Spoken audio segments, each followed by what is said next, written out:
Let's go. Eh ben, bienvenue à toi, du coup, Yann Paris. Du coup, bienvenue à toi sur la chaîne. Merci à toi d'être présent. Bonjour. Ah, j'entends plus très bien le son. Ah, Si, c'est j'entends plus bon. très bien. Ah, c'est Voilà. bon. Voilà. Ah, c'est bon. Bonjour, Voilà. bah, je suis très content Bonjour, bah, je suis très content d'être ici. C'est une première pour d'être moi, ici. C'est une donc première pour moi. Donc, j'espère plutôt bien arriver à faire bien l'exercice arriver d'un à faire live. C'est l'exercice d'un compliqué, je live. C'est pense, mais compliqué, je on va, pense, mais on va tenter. on va tenter. Et oui, et bienvenue du coup à Hemingway sur le chat. Merci à toi du coup pour ton soutien. Et bonsoir Andrew. Bienvenue à vous, fête étrangère. On entend un écho. Ah oui, attendez. Attendez, bien sûr, oui, parce que comme dit, j'ai changé le truc. Là, normalement, il n'y aura plus d'écho. Vas-y, tu peux. Dis-nous quelque chose, Yann, pour qu'on vérifie Ouais. que le son est bien. Est-ce que le son est bon? Pas d'écho, la qualité sonore est bonne? Normalement, ça devrait le faire. Bienvenue du coup, Alfonso, pour ton premier message, Alphonse, sur le chat. Live, merci. Normalement, c'est bon. Là, j'ai changé la piste son. On a tout changé. Non, Ouais. je pense qu'on est bon. On est bon pour partir Tout, pour une super folle soirée tout est fixé? poétique. Je pense. N'hésitez pas à nous dire sur le chat si le son est pas assez fort, trop fort. Enfin bref, si le son est bon. Nickel. Oui, c'est bon, parfait. On nous dit que c'est parfait. Eh ben, nickel, c'est bon. Ouais, comme on dit, on s'excuse, hein, j'ai eu quelques soucis techniques. Le PC a crash juste avant le lancement du live, vraiment 5 minutes avant de lancer le live. Et du coup, il a fallu tout reparamétrer. Mais sinon, c'est pas grave. Tout va bien. À dire que le live est plus quali que chez Hugo Perchoir, mais non. Mais si on est extrêmement qualitatif ici. On accueille vraiment bien nos invités, on est bon. Donc on rappelle, on va parler des objectifs de la Russie en Afrique. Mais avant ça, on va commencer, je vais peut-être présenter Yann pour nos invités qui ne le connaissent pas. Donc Yann qui habite Yann Paris, du coup 32 ans. Il est beau, il est grand, il est blond. Il a un parcours universitaire, du coup il a fait une licence de sciences poétiques. Il a fait un MA en gestion de crise internationale, pour ça qu'il aime bien la géopolitique internationale. Peut-être un petit lien. Ouais, ça joue. Ça joue un petit peu. Et un M2 du coup en intelligence économique. Donc pour faire simple, l'intelligence économique, pour ceux qui ne savent pas, c'est pas les gens qui sont intelligents devant un PC. C'est un domaine qui est extrêmement vaste, qui est basé sur la veille en source ouverte d'informations, pour pouvoir réduire le brouillard de guerre. Bien. C'est comme le code Marco Polo sur Age of Empire. C'est la même chose. C'est le concept en C'est fait. le concept, exactement. Donc il fait de la collecte, du tri, de l'analyse d'informations pour comprendre ce qui se passe, que ce soit en économie, politique et sécuritaire. Et pour ça qu'il parle de géopolitique. Et comme je dis, je vous invite, vous allez commande point d'exclamation carte du monde, carte bien sûr avec un S, pour suivre Yann sur Twitter. N'hésitez pas à l'utiliser pour rejoindre Yann sur son Twitter parce qu'il pose des choses très intéressantes et pertinentes. Du coup, en parallèle de son activité professionnelle, il a monté le projet Carte du Monde. Au début, très axé sur le partage de cartes, puis progressivement sur la veille internationale, explication de situations de crise à travers le monde. On va le voir aujourd'hui, petite crise en Afrique, un petit peu quand même. Et désormais, Carte du Monde, c'est un projet professionnel, c'est-à-dire qu'il vend des analyses des cartes et des formations à des entreprises. C'est bien résumé, je pense. Là. Est-ce que tu aurais des choses à rajouter là-dessus?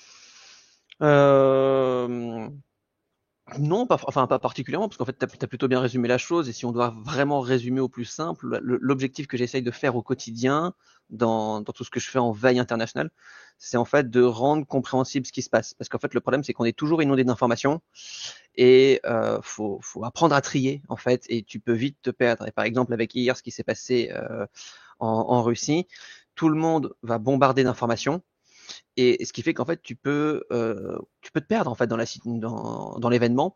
Et moi, l'objectif, au début, bah, je fais comme tout le monde, je partage ce qui se passe, et après, j'essaie de prendre le temps pour récapituler, réexpliquer les enjeux, qu'est-ce qui se passe, pourquoi c'est arrivé, et quelles sont les possibles suites. Voilà. Et très sécurité défense quand même. Hein. C'est mon dada. Ouais, bah d'ailleurs, tu rappelais ce qui est passé hier. Est-ce que, bon, peut-être en parler rapidement. Est-ce que du coup, bon, pour ceux qui ne sont pas, on a l'information que FD, Prigojine et puis Utkin, deux leaders de Wagner, seraient morts. Est-ce que l'information, est-ce que toi qui synthétise un peu tout ça, confirmé, infirmé Alors là, je confirme, moi je pense à 99,9%, parce qu'en fait, au moment où son avion s'est crash, enfin s'est fait abattre, hein, tout simplement, euh, il y avait un deuxième avion qui appartient à la société Prigogine qui était en vol vers Saint-Pétersbourg. Et là, il est en train de partir vers, je crois, le Kazakhstan. Donc là, il y a tout le monde qui surveille un peu les mouvements de cet avion pour vérifier s'il n'y a pas un petit truc qui se déplace. Mais que ça soit les Russes, que ça soit en source ouverte, toutes les déclarations mènent à penser clairement qu'il est mort. Et en fait, vu le passif du personnage et du fait qu'il ait tenté de faire un putsch, hein, avec sa marche sur Moscou, un, à un moment, on est sur le régime poutinien. Le régime poutinien, c'est la violence. Je purge toute personne qui s'oppose à moi. C'est aussi simple que ça, on va dire. Donc, c'est pas surprenant, en Il fait. a fait une interview Le, il y a quelques temps, je sais plus de quand est date, où il avait dit, un journaliste russe qui lui pose la question, est-ce que vous êtes capable de pardonner? Il a dit oui, mais pas tout. Et il lui répond, qu'est-ce que vous pouvez pas pardonner? La trahison.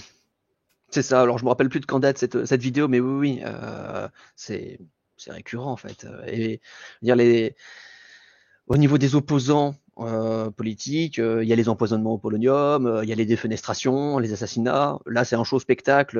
On exécute Poutine, on exécute Prigogine dans l'avion au-dessus.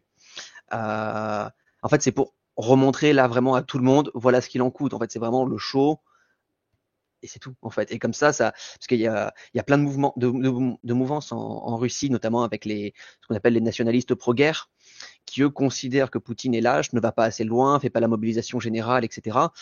Et en fait, ils les tolèrent tant que ça va dans son sens. Il permet le franchissement un petit peu de quelques lignes rouges, mais il y a certaines lignes rouges, notamment la marche sur Moscou, ça va trop loin. Et ben là après, on fait tomber les têtes, on arrête, on voilà, on fonctionne à la manière russe, on va dire, à la manière du Kremlin. Et on avait des questions, pour revenir un petit peu sur ce que tu faisais aussi, tu Oui. étais sur Twitter, on parlait de sources d'informations sur Twitter. Est-ce que Twitter, c'est plutôt une bonne source d'information? Et toi, ton travail, c'est plutôt de synthétiser pour rendre accessible, en fait, de façon peut-être plus claire et lisible, l'information? Ouais. Twitter, c'est comme tout réseau, en fait. À partir du moment où tu arrives à identifier des personnes ou des structures qui sont de qualité, que tu le vois parce que tu remontes un peu leurs différentes publications, et bien tu vois la qualité du travail en fait, et donc tu sais que c'est pertinent. Et après, tu vas suivre des personnes qui sont spécialisées dans des domaines différents. On a certains qui vont être spécialisés sur l'Afrique, d'autres qui vont être spécialisés économie, euh, d'autres qui vont être spécialisés ondes radio. Ça peut extrêmement bien servir. Ça a servi pendant un moment du conflit en Ukraine. Et en fait, c'est comme ça que tu regroupes. En fait, après, tu sélectionnes et tu tries. Et après, ça te fait ta base en fait de personnes qui relaient de l'information en continu. Après, tu vérifies, tu crois si les autres disent pareil, si c'est confirmé.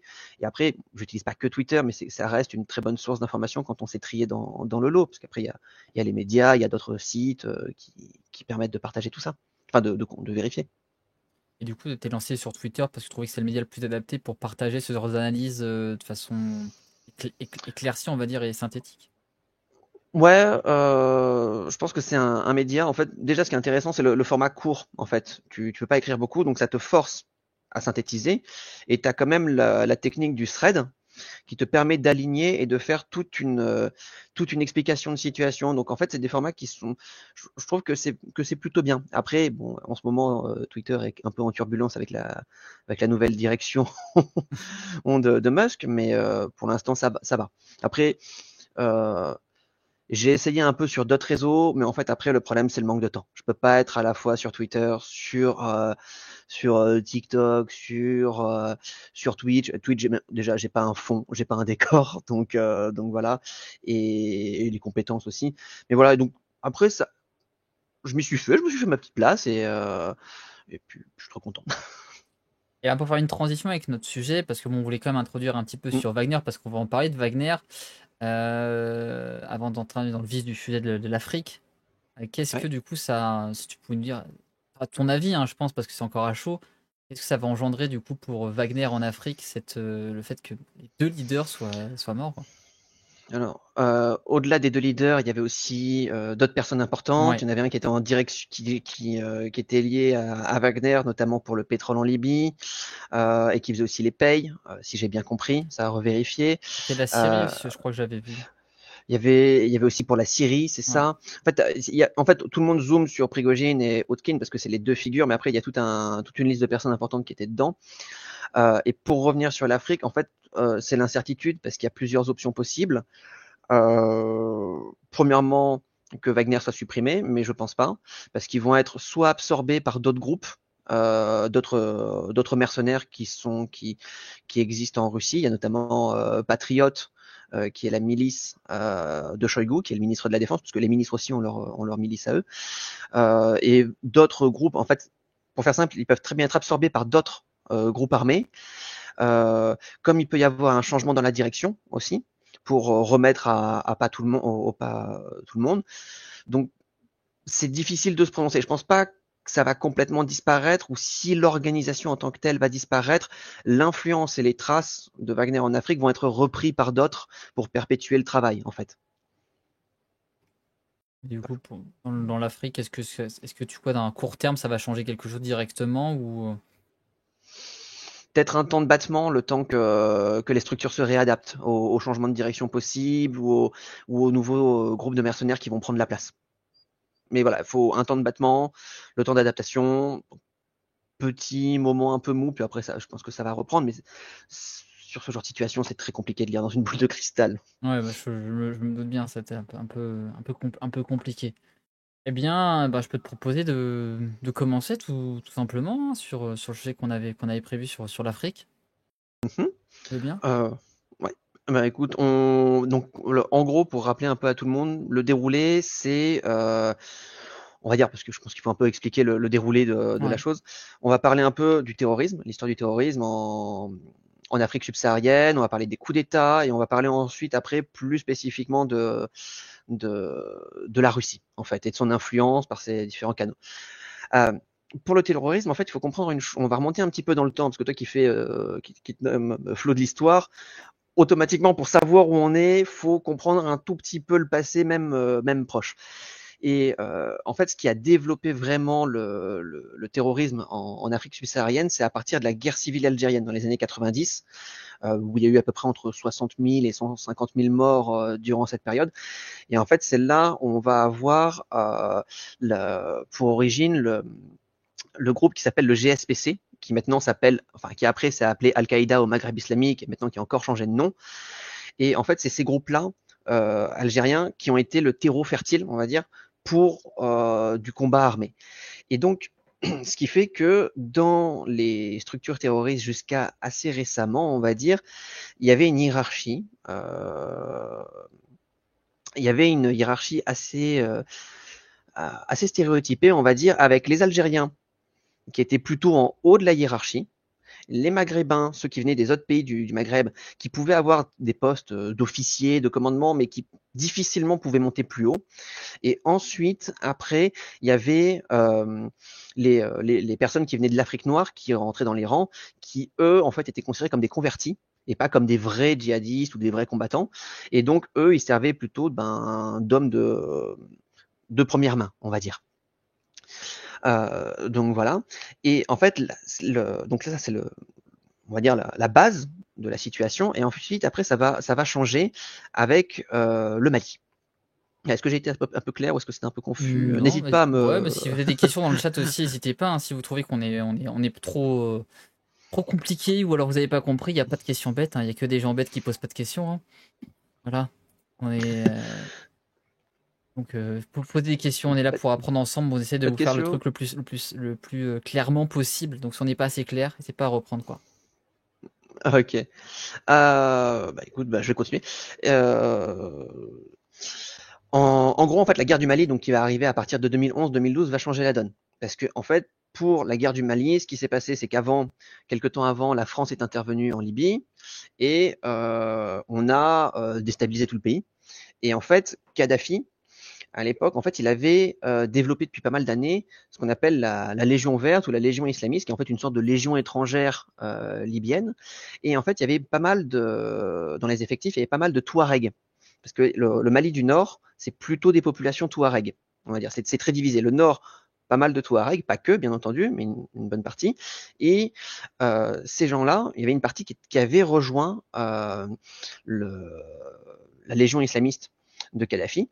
Et quand la Libye est en train d'imploser, eh ben, ces gens-là vont revenir avec les armes, les stocks d'armes de Kadhafi, achetés chez nous, hein, qu'on revendait, reviennent au nord du Mali. Et en fait, depuis les années 90, il y a souvent des tensions entre le nord Mali et le sud Mali, parce que le nord Mali, il y a un groupe qui s'appelle, si je ne me trompe pas, le MNLA, qui a changé de nom maintenant, qui voulait l'indépendance du nord Mali, en disant on est une entité différente.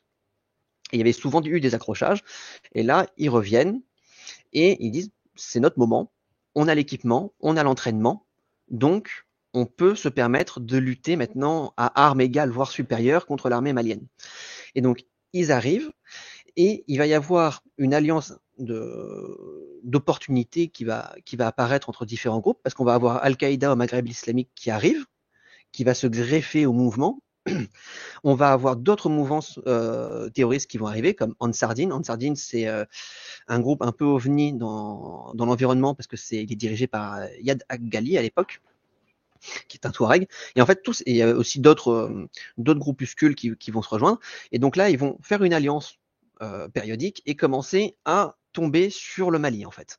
Donc c'est pour ça que le Mali appelle à l'aide de la France intervient pour stopper la chose.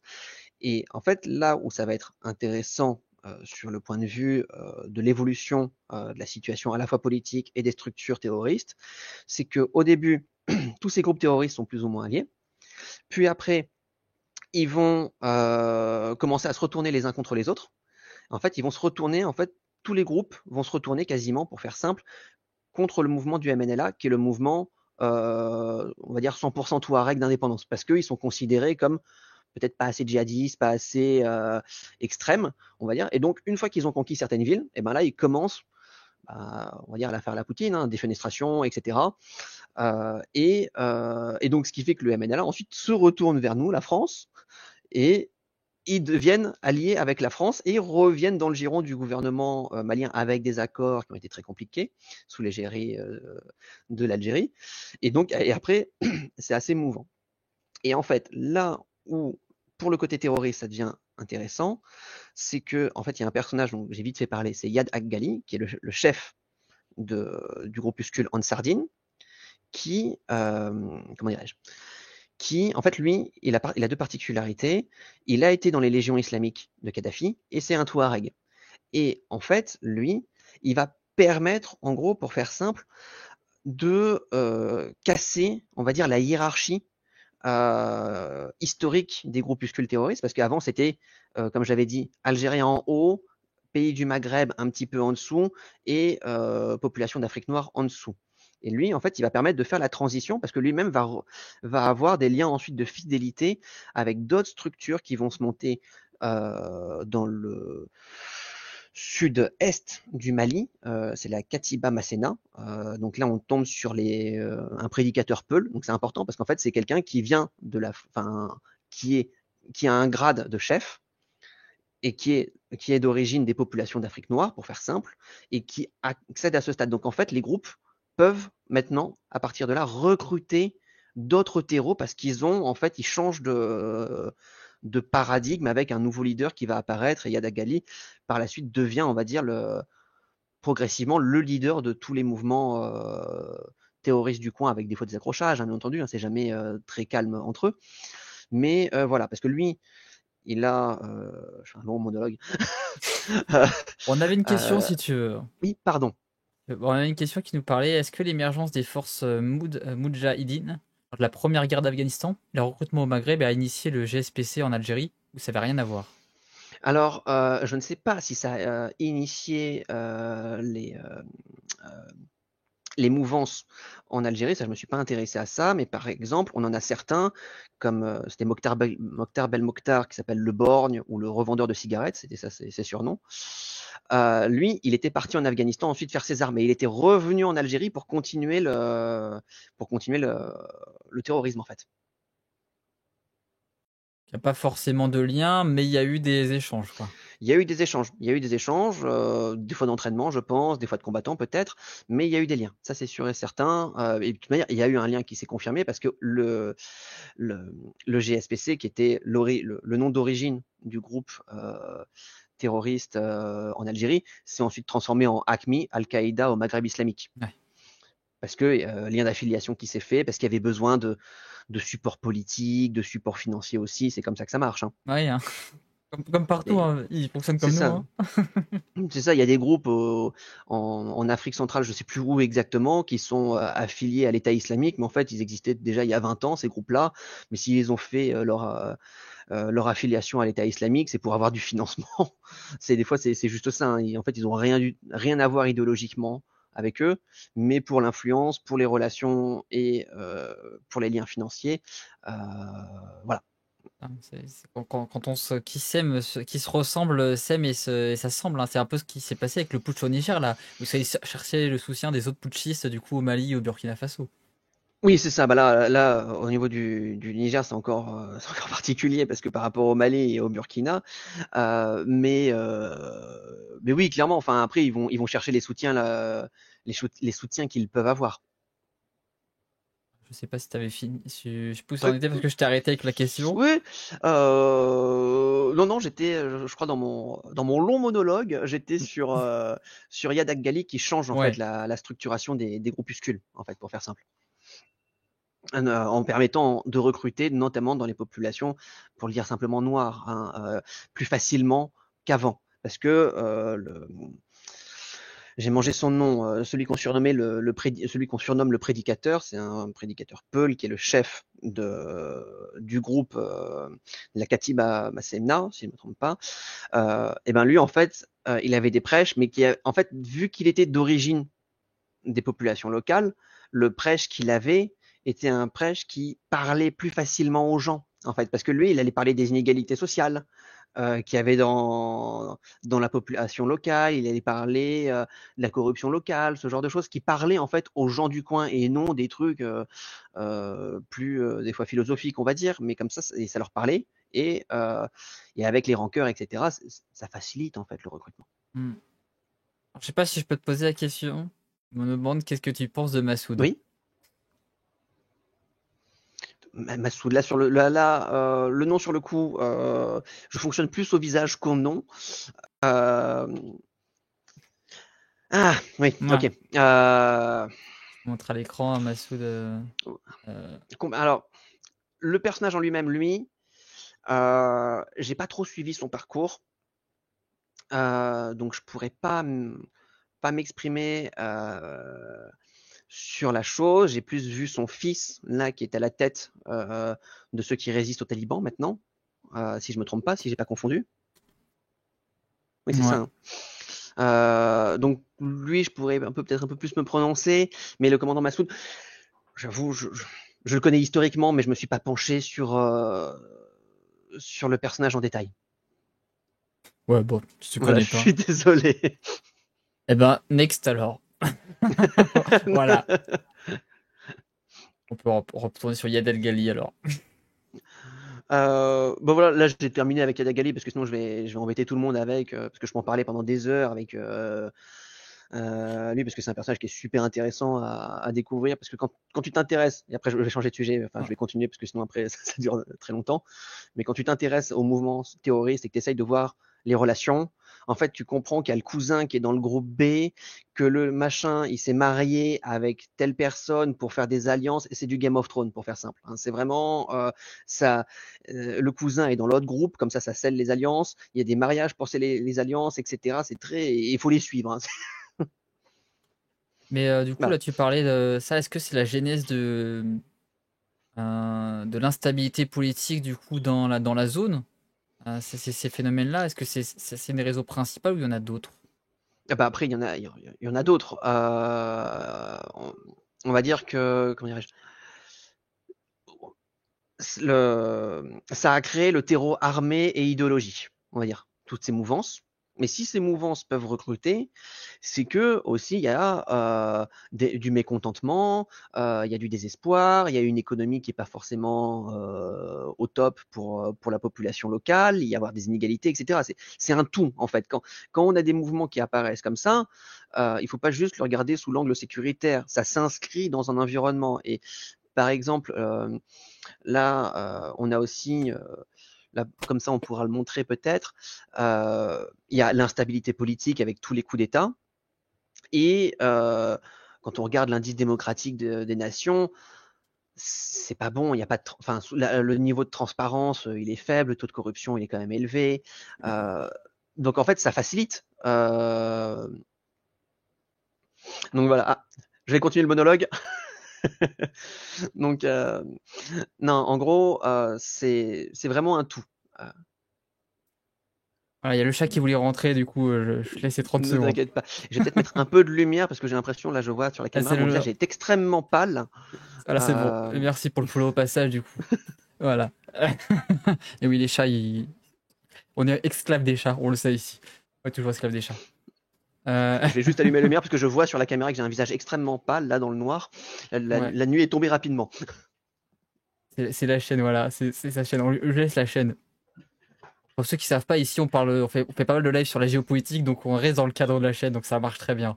Bon. Il y avait une question, est-ce que je trouve intéressante, est-ce qu'il existe une arborescence des différents liens entre les groupes terroristes du coup en Afrique? Est-ce ils ont un lien particulier entre eux ou alors c'est des évolutions un petit peu différenciées?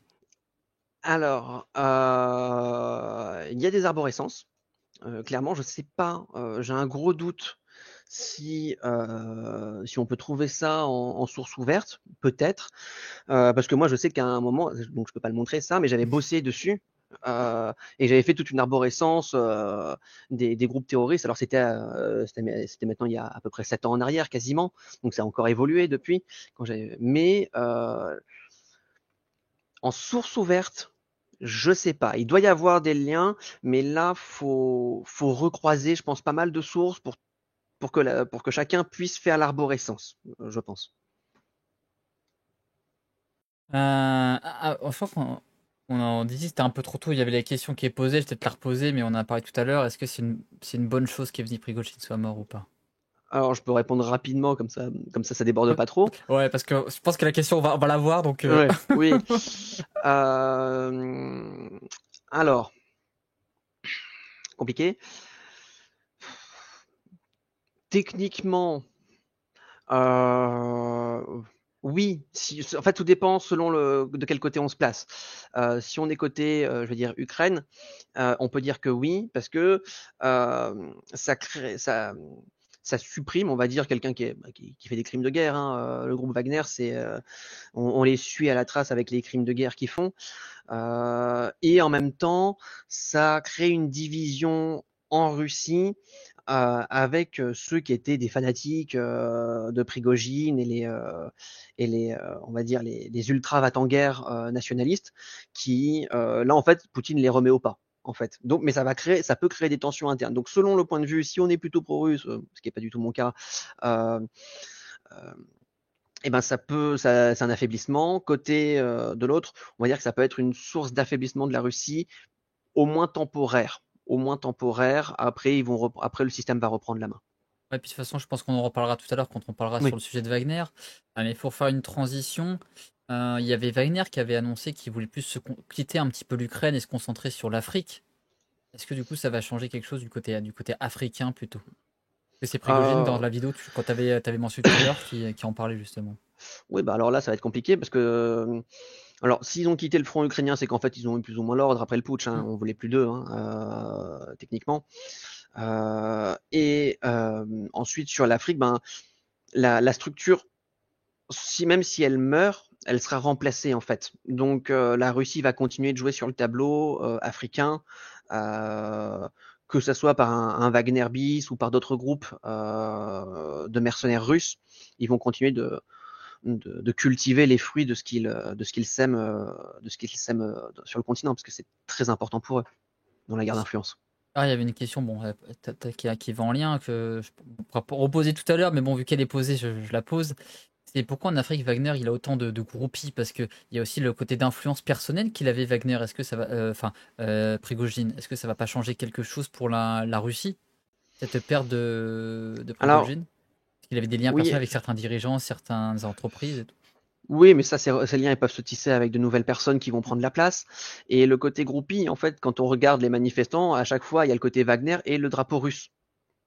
En fait, les deux sont affiliés, donc même si Wagner, on va dire, est écarté, il y a toujours le côté russe. Et pourquoi autant groupie? Euh, Bah, c'est simple, hein, il y a un énorme ressentiment qui réapparaît de haine contre l'Occident et plus particulièrement dans l'Afrique francophone contre la France qui est perçue comme la puissance coloniale, historique et néocoloniale malgré les indépendances. Donc, et bien entendu, on pourra en parler après, il y a tout un jeu d'influence,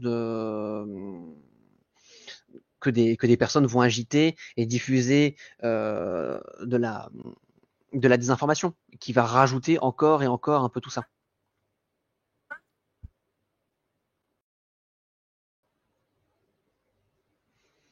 Donc voilà. Et du coup, avant d'entrer peut-être dans les détails par rapport à la Russie, peut-être reprendre sur la situation africaine et peut-être, je pense que tu avais fini sur la période sur le terrorisme. Oui, oui, oui, je pense Peut-être que là, je peut-être vois le temps qui passe, je me dis qu'on... on peut passer sur les trois frontières, peut-être sur la zone un petit peu conflictuelle. Oui, on peut y passer rapidement, parce qu'après, vu tout ce qu'on peut, tout ce dont on peut parler, sinon je peux y Ouais, rester des heures, hein, ouais, mais je pense là-dessus. qu'il faut remettre parce que c'est aussi dans l'actualité, quoi. Donc, Et voilà.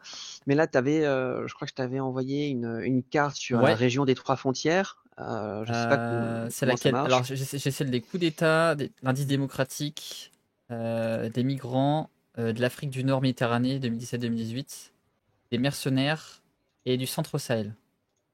Centre Sahel, je pense que c'est celle-là. Je pense que ça doit être celle-là. Avec la bleue, celle-là, tu vois. Attends, je l'ai. Attends. Avec les conflits, les morts par conflit en fonction du Burkina Faso, Mali, Niger. Attends, tu as dit le nom, c'est... Central Sahel. Ouais, Central Sahel, c'est elle. C'est ça.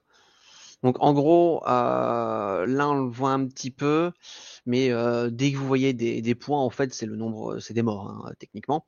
Et en fait, on appelle ça la zone des trois frontières parce qu'en fait, c'est la frontière entre le Niger, le Mali et le Burkina Faso. Et en fait, autant, et c'est là où c'est intéressant, ce que je disais par rapport aux terroristes, c'est qu'avant, vu que c'était plutôt, on va dire, je schématise au maximum, mais plutôt des groupes maghrébins, on va dire, et ben là, avec Yadak Gali, lui c'est le nord du Mali, donc l'Azawad, et là en fait, grâce à ça, ils ont pu recruter dans les populations locales ici, et en fait ça déstabilise toute la région, en fait ça facilite. Et pourquoi le nord du Burkina Faso? Parce que le nord du Burkina Faso, c'est extrêmement riche en or.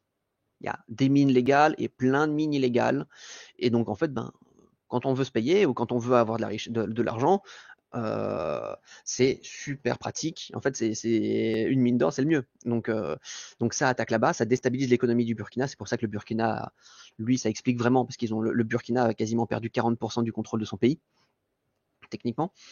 40% Donc ça parce fait que du coup, c'est les djihadistes qui ont le reste du contrôle. C'est ça, ou alors c'est pas qu'ils ont un contrôle total, mais c'est qu'en fait c'est une zone où tu peux pas avancer en sécurité. Il y a toujours un risque. Je sais pas si c'est très clair ce Ça. que. Est-ce qu'ils ont pris des zones qui en sont un intérêt stratégique par rapport aux ressources ou parce que c'est juste parce que ils sont implantés dessus? Alors je pense qu'il y a les ressources. Je me suis pas intéressé spécifiquement à est-ce qu'ils contrôlent à 100% le territoire. J'ai plutôt regardé les attaques, etc. Mais c'est parce que, mais dans le nord Niger, dans le nord Burkina, pardon, c'est parce que il y a de l'or. Clairement, ça facilite la chose. Et quand on regarde un petit peu cette carte, on voit que le Mali, là, enfin le Mali, le Niger, pardon, les attaques, il y a très peu de points en fait. C'est des trois pays, c'était le pays, on va dire, le moins touché en fait par les incursions, en fait. Et c'est Et donc assez c'est drôle pour ça. quand on regarde la carte que ça s'arrête vraiment à la frontière. Il y a une zone géographique, il y a une structure géographique spécifique où il y a un contrôle aux Alors frontières qui est vraiment réel. Parce que c'est tout le long des frontières et là, il y a vraiment. C'est comme le Tchernobyl, ça s'arrête à la frontière, quoi. c'est ça s'arrête à la frontière. Alors ça déborde un petit peu, mais voilà. Alors ça, je pourrais pas te le dire parce que c'est vrai que ces dernières années, j'ai un peu lâché l'affaire de focus complet de la zone. Euh, mais le Niger avait plutôt bien réussi à tenir, et le Niger avait pas mal de coopération avec l'armée française aussi. C'est en fait, des trois pays, c'est le dernier qui Mm. avait une coopération avec l'armée française. Le Mali, on a été éjecté, puis ensuite le Burkina s'était éjecté. Donc voilà, et là ça se voit, je crois, sur le graphique, on Sur le le voit, il y graphique, on a voit la Niger, hein. distinction Ouais. Niger, et le Niger est toujours en bas en fait, Mm. par rapport aux autres. C'est assez actuel, hein, c'est 2023, hein, les chiffres, donc. C'est ça. Et on avait une question par rapport à ça, c'est est-ce que du coup c'est une occasion pour le Nigeria de s'imposer comme première puissance militaire de la région alors que c'était le Tchad qui était prédominant? C'est pas impossible en fait si le Nigeria intervient. C'est toujours compliqué, hein, de répondre en disant oui c'est vrai, oui c'est faux dans ce genre de situation. Ça peut, au-delà de s'imposer militairement, c'est en fait de s'imposer politiquement. Parce que le Nigeria, ça va devenir, je crois, le pays le plus peuplé d'Afrique, ou en tout cas de cette région, Ouais, dans les 50 prochaines années. c'est ça. Ouais. Donc, euh, donc voilà, au moins politiquement, mais militairement, ça va être compliqué aussi, parce qu'ils ont quand même Boko Haram chez eux. Hein.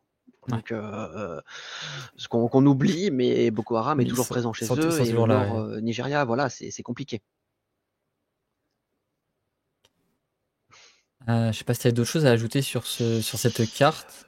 Non, pas spécialement. En fait, je pense que c'est plus le visuel qui est parlant, qui montre Ouais, vraiment un clairement. peu la situation de la région. Parce que voilà, et par exemple, vite fait, parce que moi j'ai digressé sur Boko Haram, on Ouais, voit au sud-est du Niger des petits points. ouais, Voilà, et ben ça c'est Boko Haram, ouais. par exemple. Boko Haram qui déborde un petit peu sur le Niger.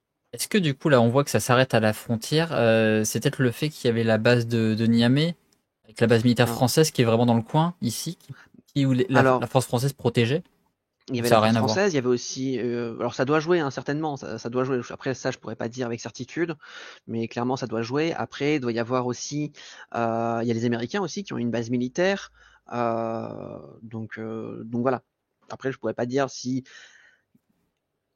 à quel degré en fait ça permet de repousser. Est-ce que c'est juste que dans les autres pays, en fait, vu que les autres pays sont beaucoup plus faibles structurellement, ils en profitent, ils vont pas, on s'attaque plutôt à une institution qui est fragile, plutôt qu'à une institution qui, jusqu'à récemment, était à peu près stable.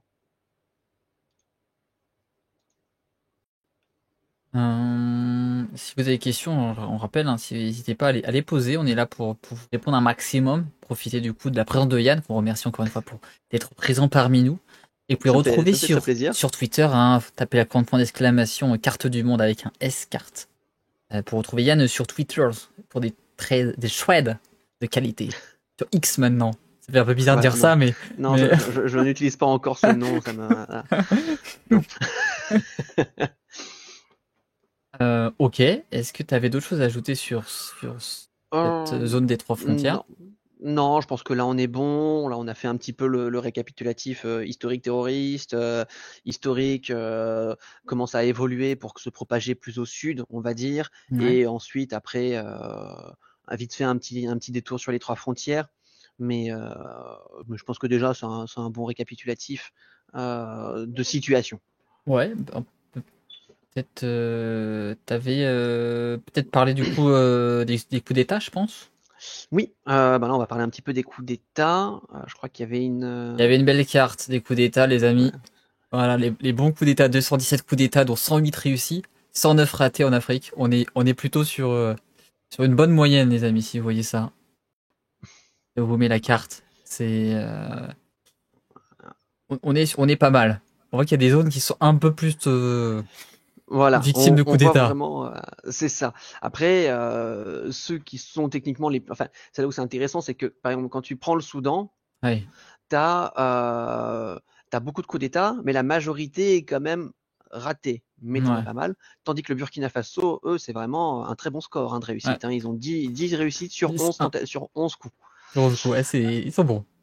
Donc voilà, après, on voit en bas, après c'était une petite carte que j'avais faite, on voit les périodes, Ouais, mais ça n'a jamais vraiment cessé. En ouais. fait, c'est ça le problème. Et là, ça s'est réactivé parce que au Mali, il y a eu deux coups d'État entre 2020 et 2021, et pareil, au Burkina Faso, ça a été deux coups d'État, je crois, à quoi 8 mois d'intervalle, si je me trompe Mm. pas. Donc en fait, c'est toute la zone qui est déstabilisée, et ensuite après le Niger, lui aussi, coup d'État avec le président Bazoum qui a été arrêté par les putschistes. C'est une frange de l'armée. Et on l'explique comment? C'est par la faiblesse des structures étatiques, c'est par la corruption.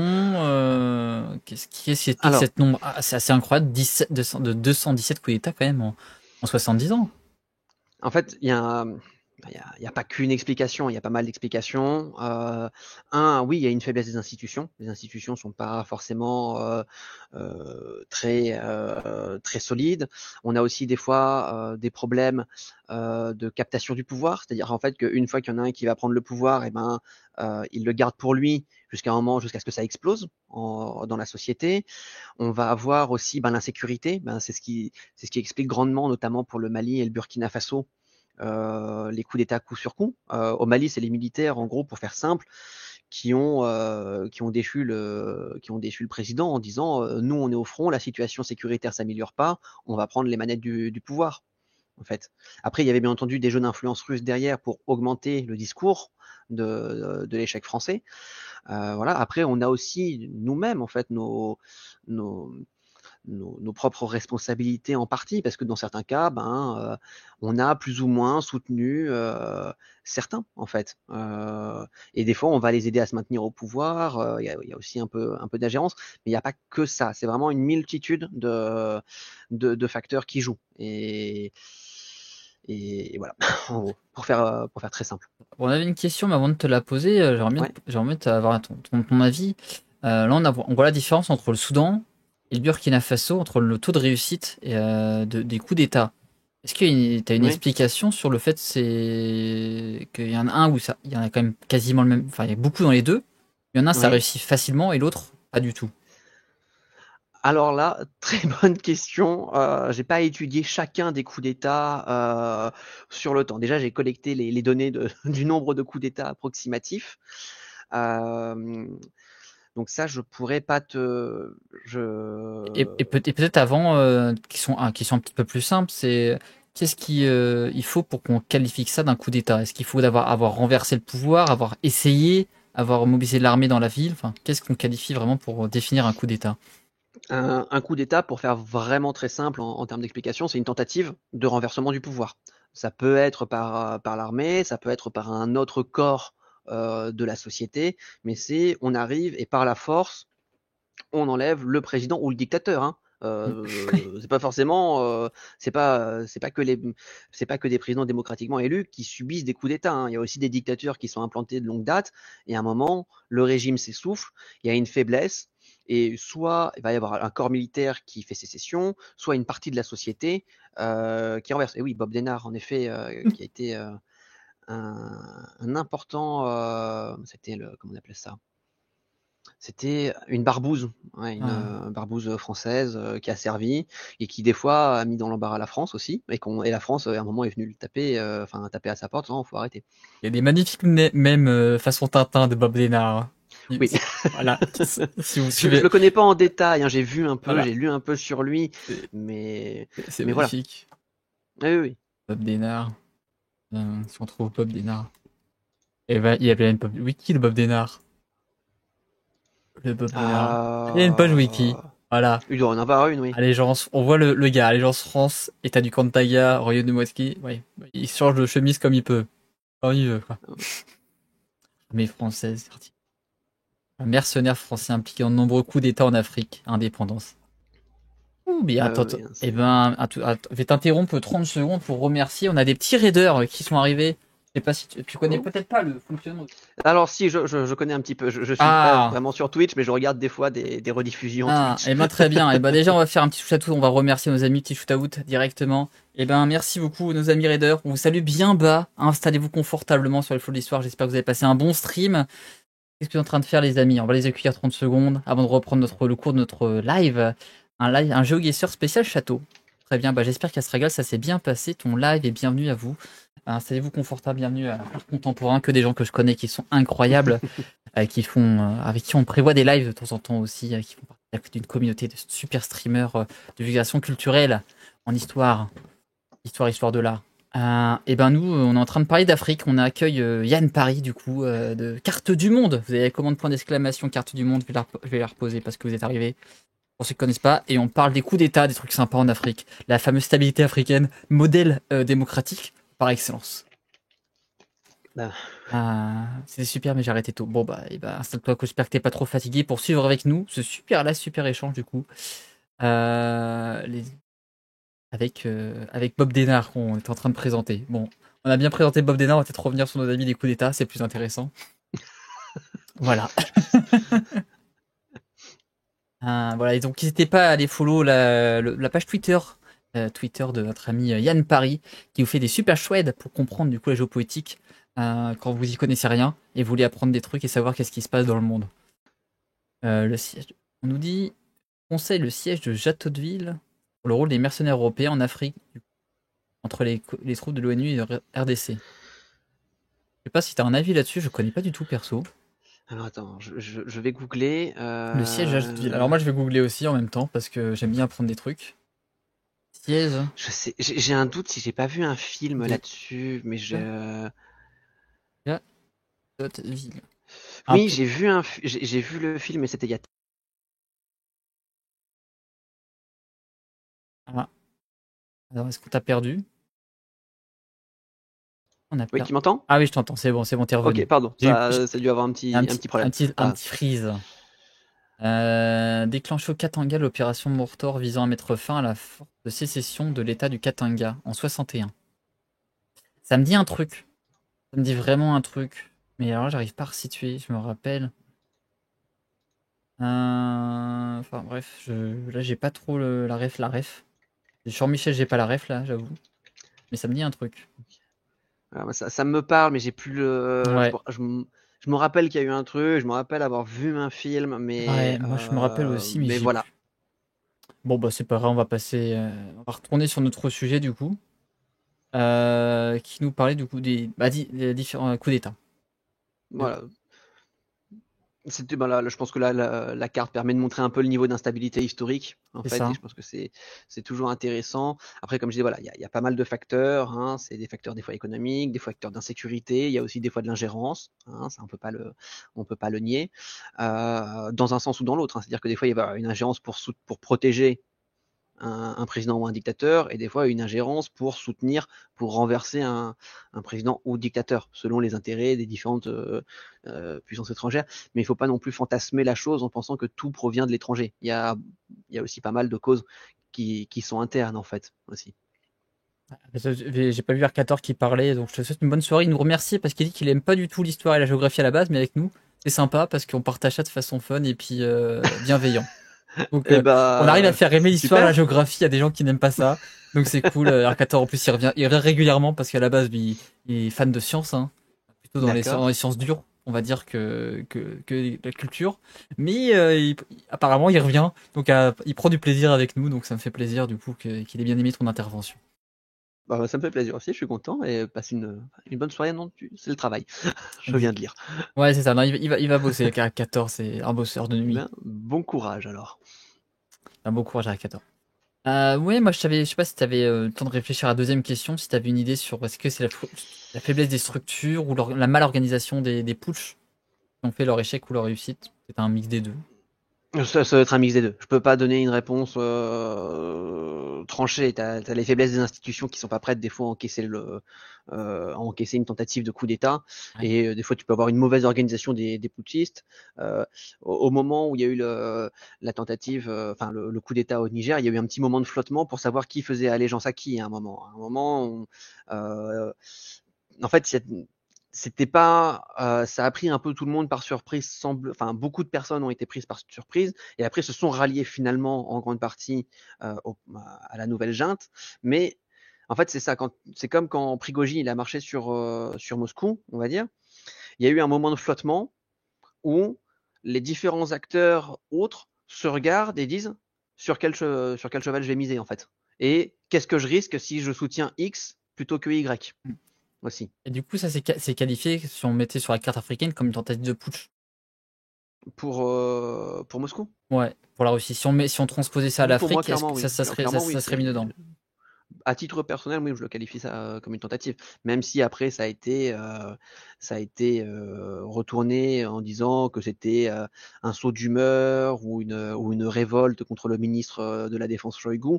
Mais quand tu envoies une colonne de véhicules avec des hommes en armes en direction de Moscou, et quand tu abats, je crois que c'était plusieurs hélicoptères qui ont été abattus au-dessus d'une ville.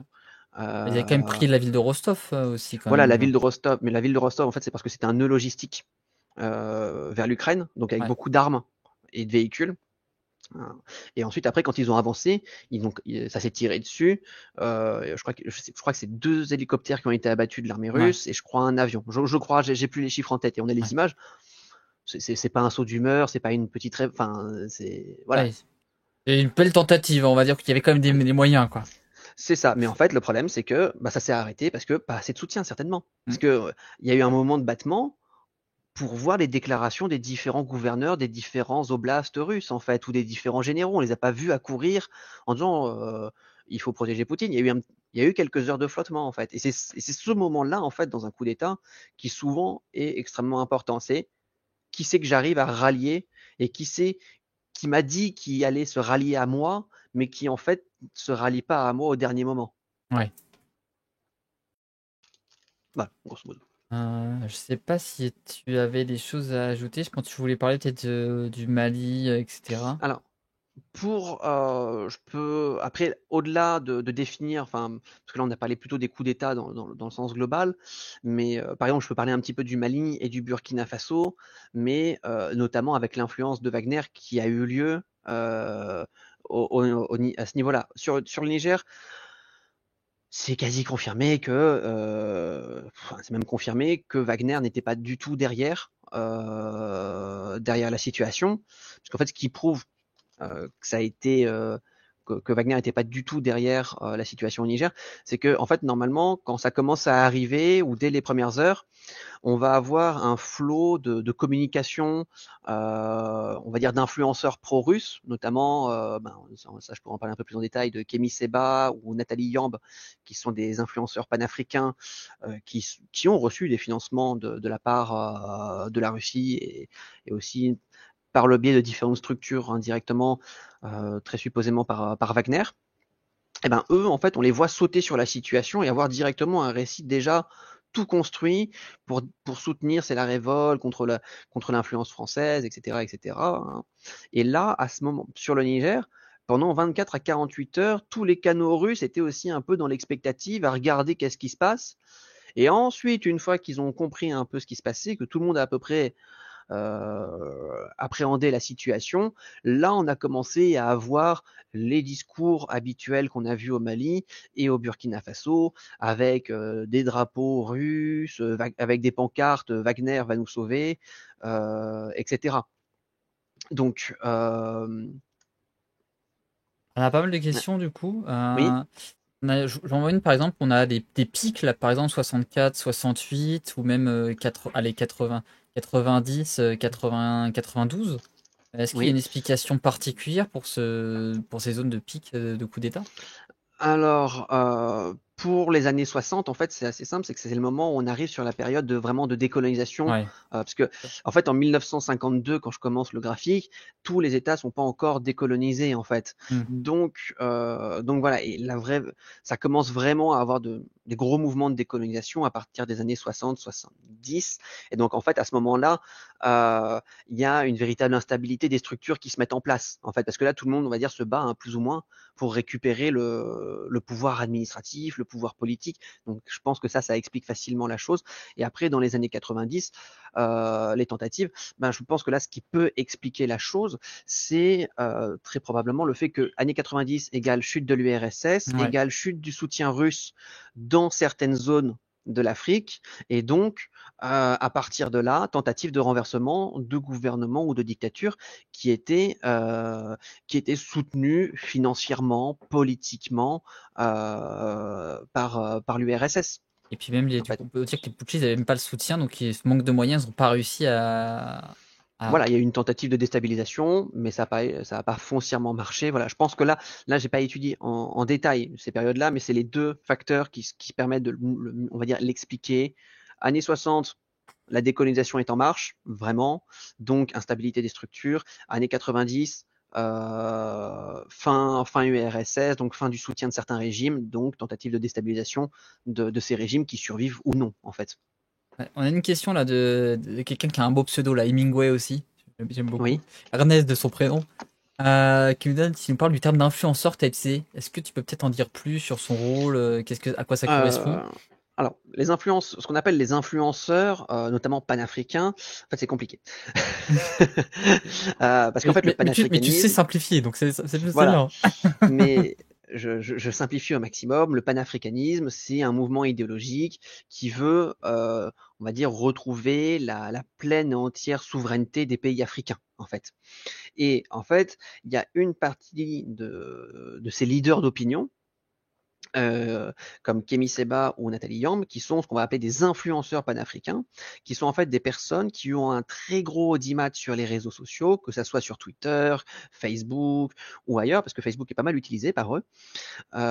Et en fait, ils sont suivis, leurs publications font facilement des millions de vues, en fait. Enfin, ça peut vite partir quand tu mets sur quelques jours, ils font du million de vues avec des discours qui sont vraiment destinés à la population africaine, et en fait avec un discours très véhément de on va dire mort à l'Occident, les Français dehors, l'Afrique aux Africains, etc. Mais en manière très très véhémente en fait. Et en fait c'est des influenceurs dans le sens où en fait après leur objectif eux, et ils s'en cachent pas en fait, c'est d'être des relais d'opinion pour faire bouger, les sociétés, les déstabiliser hein, techniquement, dans un sens qui pour eux est positif. Et là où c'est compliqué, c'est que en fait, par exemple, Kemi Seba, lui, sa structure dans les années entre 2016 et 2019, sa structure a reçu environ, c'est à peu près analysé environ 440 000 dollars par des structures connectées à Wagner. Et Nathalie Yamb, par exemple, et comme Kémy Seba, sont invités dans des conférences d'associations panafricaines, mais des associations qui, en fait, quand on remonte un petit peu, qu'on tire la ficelle, ont été créées ou sont financées par des Russes proches de Wagner, et en fait qui permettent de tisser tout un réseau de structures avec des personnes qui vont être un peu la figure de proue de ce discours et qui permettent en fait de relayer tout un narratif qui va être anti-occident et pro-russe. Et ça fait depuis pas mal de temps en fait que c'est là. Et c'est un travail de fond, un travail de sape continuel. Et nous, est-ce que est-ce qu'on n'a pas vu venir la chose ou est-ce qu'on a considéré en tant qu'occidentaux, en tant que Français, que c'était un problème à la marge ou qu'on n'a pas pris vraiment la mesure de ces campagnes d'attaque informationnelle? Ça est la question, mais c'est des discours qui se sont implantés facilement.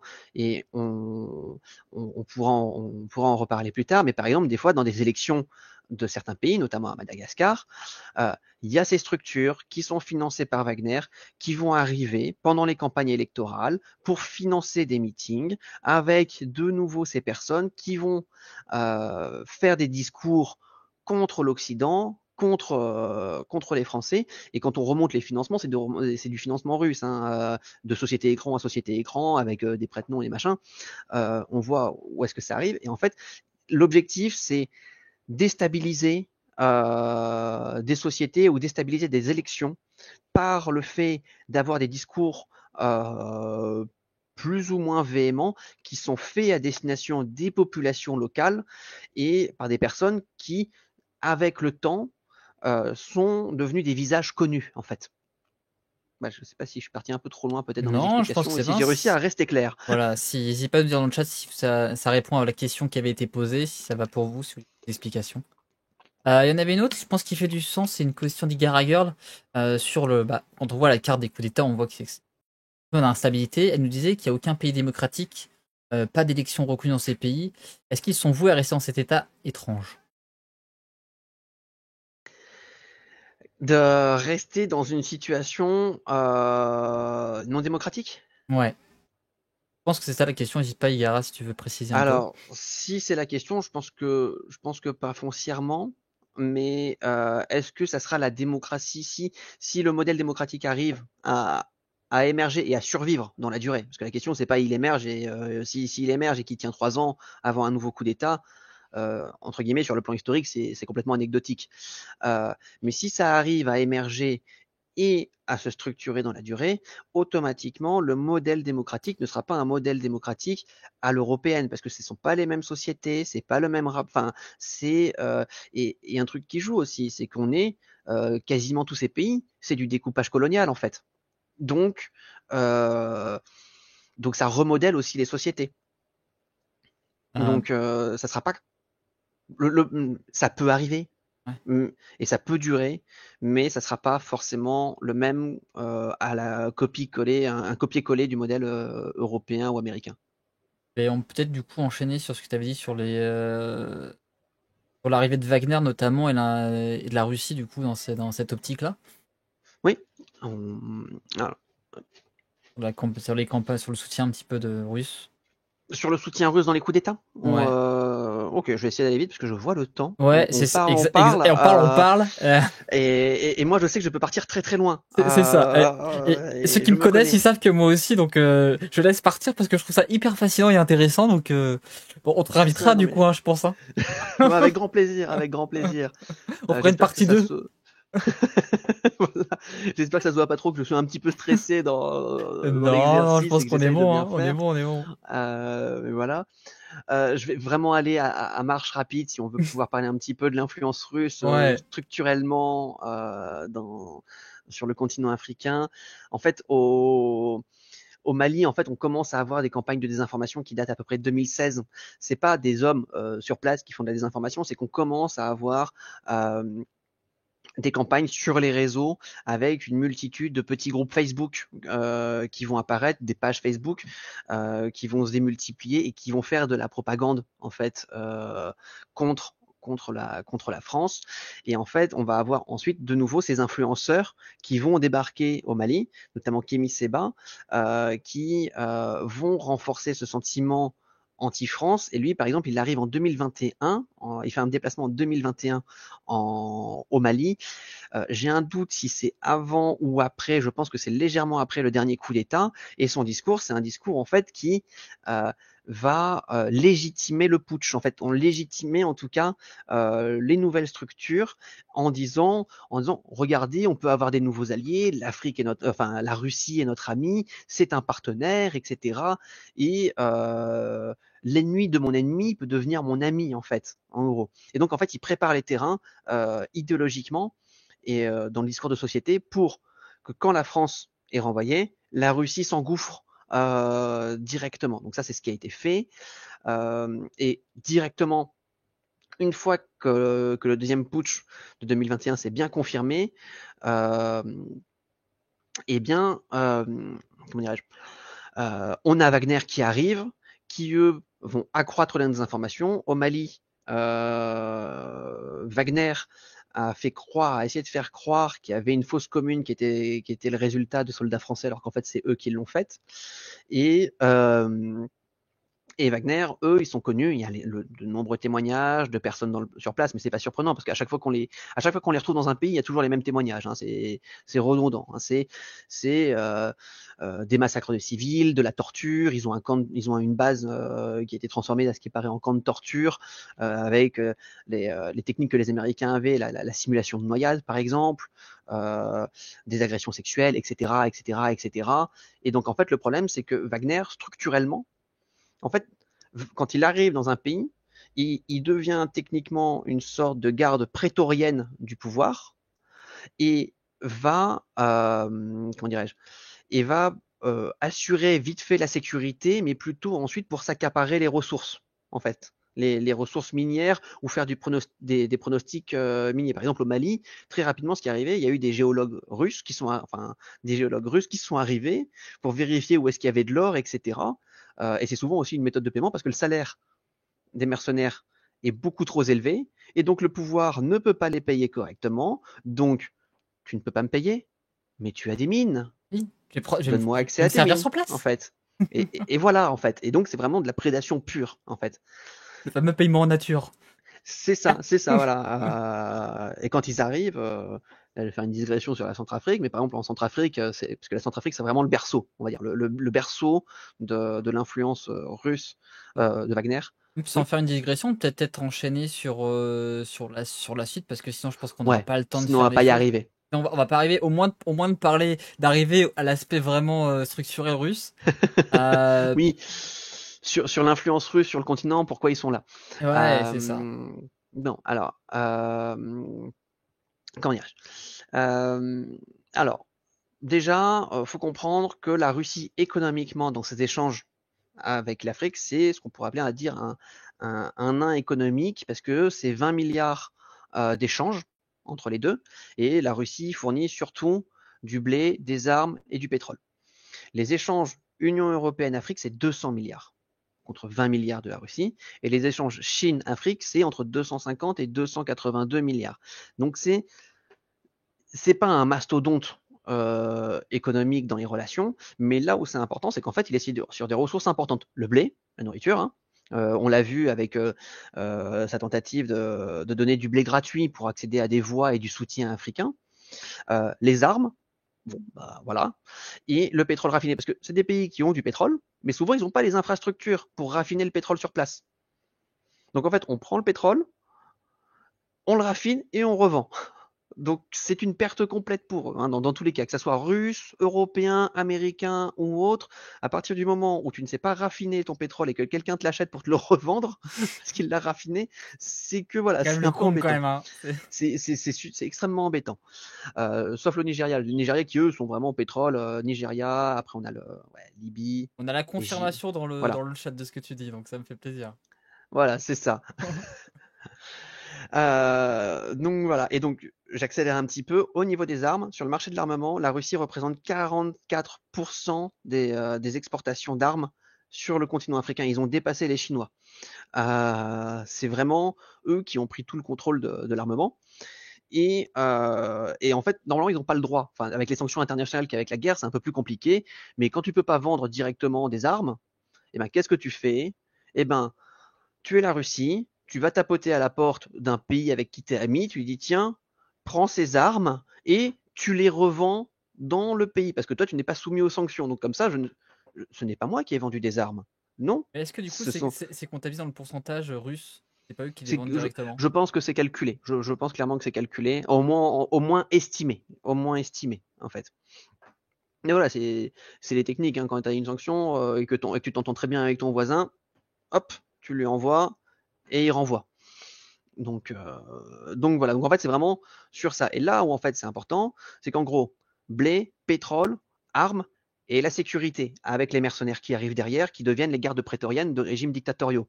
Et donc grâce à tout ça, l'objectif c'est pas de devenir, de dépasser la Chine, l'Union européenne ou l'Amérique dans les échanges, mais c'est qu'en fait ils fournissent des éléments nécessaires, ou importants en tout cas, pour les régimes, et donc ce qui permet qu'à l'ONU, durant les votes de sanctions ou ce genre de choses, eh bien, ils s'abstiennent de voter contre la Russie. Ou ils votent contre les sanctions proposées contre la Russie. En fait, c'est comme ça, on achète du poids géopolitique. En fait, c'est C'est aussi un peu simple que ça. le soft power du coup russe. C'est ça, c'est le soft power du coup russe qui se fait à coups de blé, d'armes, de mercenaires et de pétrole. C'est ça les bases. Donc voilà, et des fois ils font des petits cadeaux, ils effacent les dettes de certains pays, etc. On l'a vu C'est récemment comme ça avec que ça. Poutine qui voulait effacer toute la dette des pays africains. Voilà, c'est ça. Ils voulaient, je crois, c'était 20 milliards de dollars de dettes en moins. Mais voilà, C'est même fou. c'est ça. Après, ça arrive aussi que d'autres pays hors Russie, comme la France ou les Américains, des fois on efface la dette de certains pays dans certaines situations Mais compliquées. déjà, ça m'amène à la question, moi, que je trouve assez fascinant, c'est qu'il va offrir du blé gratuitement et en plus il efface les dettes. Alors que on rappelle, la Russie quand même est soumise aux sanctions internationales. Comment il arrive à arriver à ça en fait, Poutine? Comment c'est possible? Alors, alors, l'économie n'est pas complètement non plus détruite de la Bien sûr. Russie, elle a un peu mal tout de même, mais en fait c'est simple, le calcul il est basique. Effacer 20 milliards de dettes à différents pays, ça me permet de gagner quoi comme influence? C'est un coût en fait. C'est de la marchandisation d'influence. Mais tout le monde le fait, hein. Ça, tous les pays le font, hein. Techniquement, les Saoudiens le font, les Américains le font, nous on le fait. C'est comme ça, c'est les aides internationales, c'est ça. En fait, tu as besoin, voilà, comme dit Carillon Patate, d'une influence immédiate à l'instant T. Et pour le blé, euh, faut pas se leurrer, les Russes, quand ils sont arrivés, ils ont pillé le blé, hein, Oui. en Ukraine. Donc en fait, c'est du blé ukrainien souvent. Oui. Donc c'est pas, voilà, enfin ils ont, quand les zones où il y avait des silos en blé, euh, Ils ont tout pris, hein, et après ça repart à l'international. Même, Donc, on a dit, avec le réchauffement climatique, ils sont un peu aidés aussi, qui ont de plus en plus de production, facilité de production, quoi. Oui, mais après ils ont aussi la même problématique que nous, hein, c'est la hausse des incendies, hein, parce qu'on n'en parlait pas beaucoup, mais eux, ça a bien brûlé en Russie, hein, dans les zones qui normalement ne brûlent pas, fort incendie. Mais c'est vrai que il y a aussi un pari là-dessus dans l'avenir, mais je pense que c'est un pari un peu, pour le dire simplement, un peu foireux de parier sur le réchauffement climatique comme quelque chose de positif pour son agriculture. Parce que ça va être compliqué pour tout le monde, hein. Même pour le Canada qui normalement est froid, ils ont littéralement brûlé cet été. Ah oui, là, ça brûle encore en plus, hein. Voilà, et Ça ça suffit. brûle encore. Ils ont les feux les plus importants de leur histoire, je crois. Et on aurait pu se dire, oh, bah, ça va permettre de déneiger, ils pourront faire de l'agriculture. Non, ça a brûlé. Il n'y a pas eu la petite transition douce, on va dire. En même temps, parier sur le réchauffement climatique, c'est un pari très très risqué quand même, hein. Voilà, non, moi je parie passer là-dessus, c'est dangereux. Certains le font, mais voilà. Du coup, parler de Wagner quand même, sur Voilà. l'influence de Alors, Wagner en Afrique. voilà, on va voir ça. Est-ce que, comment dirais-je, est-ce que ça va être complètement chamboulé avec ce qui vient de se passer avec la mort de Prigogine et d'Outkin, ou est-ce que ça va être repris? On peut pas vraiment savoir, mais déjà, ce qu'on peut dire, c'est que le, en fait, Wagner a servi pendant pas mal de temps de soft power à la Russie. C'est pas l'armée russe qui vient, mais c'est l'influence russe qui arrive. Donc ça a permis de développer l'influence de la Russie indirectement. Et ça va être repris. Et là où ils ont été vraiment le plus implantés et où ils sont le plus implantés, c'est en Centrafrique. En Centrafrique, ils sont arrivés avec les mercenaires et ils ont dit on va lutter contre la rébellion du Nord. C'est ce qu'ils ont fait. Alors, quand Wagner dit on va lutter contre une rébellion, que ce soit au Mali, en Centrafrique ou ailleurs, c'est, pour le faire simple, c'est pas dans la dentelle, hein. Les civils sur le chemin, ou civils où il y a un soupçon, s'il y a un village où il y a un soupçon d'individus armés à un groupe rebelle, le village, il peut y passer en fait. C'est vraiment, c'est extrêmement violent. Mais derrière ça, en fait, le truc, c'est qu'ils deviennent la garde rapprochée du pouvoir en place. Et après, ils vont s'insinuer de plus en plus profondément. Par exemple, pour la Centrafrique, je vais essayer de retrouver les noms. Alors là, j'ai mangé les noms, mais par exemple, l'un des conseillers sécurité du président de Centrafrique, c'est un ancien de Wagner, si je ne me trompe pas. En tout cas, c'est un Russe qui, je crois, a fait un passage chez Wagner. On va avoir... donc en fait, ça va s'infiltrer ensuite même dans les institutions de pouvoir. Et en fait, après, tant qu'ils sont payés, eh ben, ils vont servir de garde rapprochée. Et donc, à la fin, ils noyautent le système parce que le président dictateur devient parano de toute forme d'opposition et même de sa propre garde. Parce que quand on regarde le Niger, c'est le cercle plutôt proche du président Bazoum qui l'a renversé. Ouais. Ok. Je vais répondre aux questions moi du chat. Je te laisse continuer du coup en Oui. attendant. Je lisais en même temps les questions là que je voyais un petit peu apparaître. Ouais, j'avais répondu pour toi. C'était un accident provoqué, on va dire. Hein. Voilà.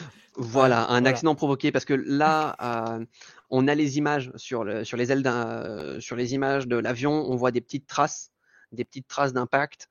Et moi, je suis pas spécialiste de l'équipement militaire, hein, j'y connais pas grand-chose.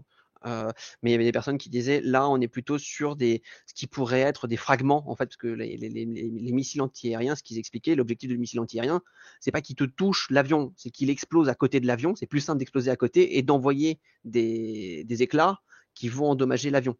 Je vais répondre rapidement et après tu compléteras. Mais il Oui. survolait une base, du coup, une base russe avec des missiles antiaériens. Il manque un bout d'aile sur l'avion.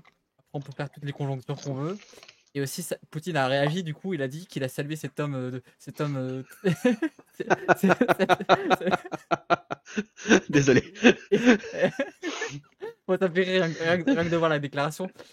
Il a salué l'homme courageux, du coup, financier et du coup compétent et talentueux. Qui était Oui, mais qui avait Prigogine. fait quelques erreurs. Voilà.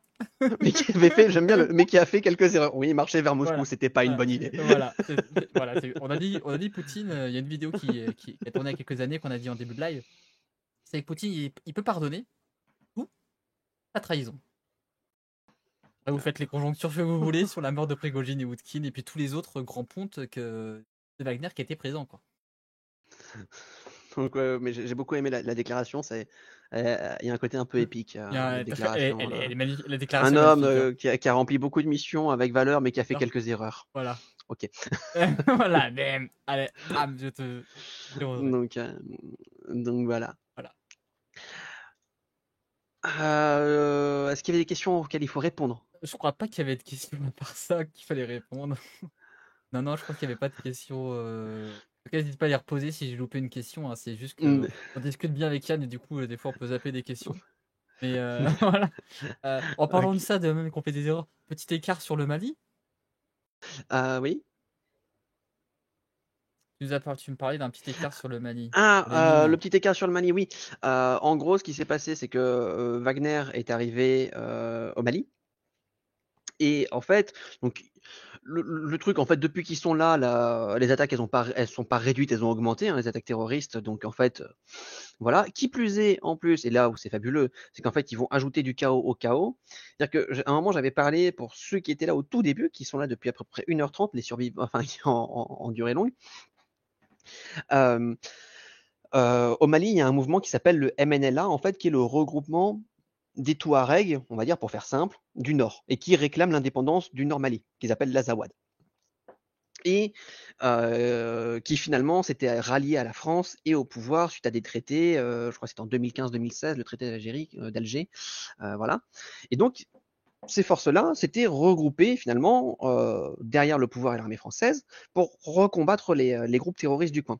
Et là, il y a quelques jours, quelques semaines, les troupes de Wagner, avec, euh, avec l'armée malienne, ont tiré et abattu des hommes de ce groupe-là, le MNLA. Alors ça a changé de nom depuis parce que voilà, mais ils ont tué et tué des soldats à eux.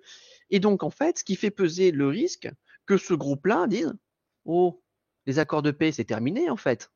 Et donc que ça revienne au conflit. Donc ce qui rajouterait mouvement terroriste plus retour du mouvement indépendantiste qui prend les armes.